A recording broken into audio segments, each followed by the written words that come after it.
you do 2 shows a night and that's it. You just do 2 hours work. But it's what you don't see is the preparation, the hours and hours of preparation that go into a show that evening. So you'll start with rehearsals, and then you'll go into your warm-up, then you'll go into your vocal warm-up, then you'll do your costume preparations, your makeup.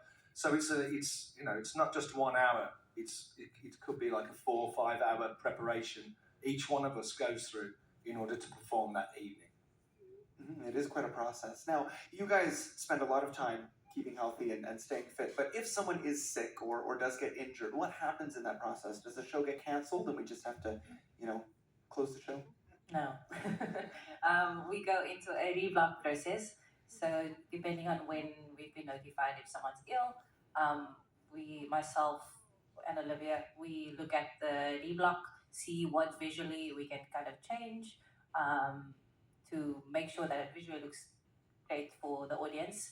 And then we will have an extra rehearsal just reblocking certain sections, then do the takedown for that show before you guys see the show in the evening and have no idea it's changed.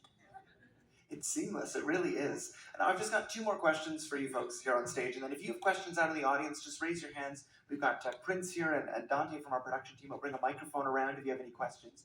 But what does the end of your contract look like? So at the end of one contract or the triple, what does it look like? Do you all get to work together again? Or? So to be honest, it's especially for something like this where it's a triple and we've been together, it can be a bit heartbreaking sometimes. You are not guaranteed to work together after this. So you spend a good chunk of your last contract fixing your costumes, cleaning everything. I mean, we have to take care of our cabins as well. There's a lot of handover work that we have to prepare for the next cast that are going straight into our costumes, straight into our dressing room spaces, and straight into our cabins.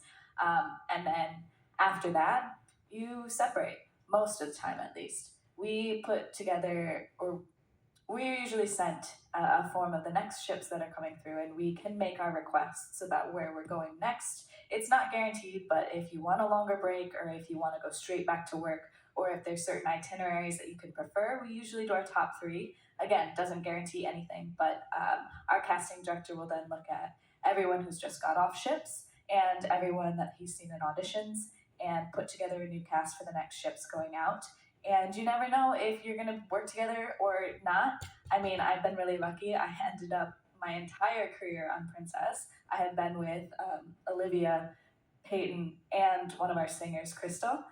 It's just ended up that way, not by request or anything, just happens. But over 3 years of being with them, and at the same time, there are people that I worked with my first contract that I have never worked with again and are on a different rotation, and I probably won't end up on another ship together. But we stay in contact. We've got group chats. We have social media. Yeah, that's a very comprehensive answer. It's very good.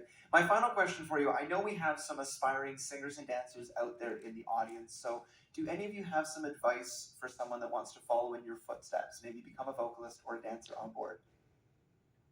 So I would say the biggest thing is make sure it's something that you actually really, really love. Because you'll hear no's a lot. Like, I was auditioning for a year after school before I heard my first yes. And then all of a sudden there was all these yeses and I was like, oh my goodness. So you don't really know. It's all about timing. So you have to be patient and have other things that fill you up as well other than just performing. Because it really takes a toll on you sometimes. So if you have other things that lift you up and have a good community around you and it's something you really, really love, I recommend that you do it. Anyone else have something to add? That's a very good answer. All right, if there's nothing else to add there, then I'm going to open it up to questions.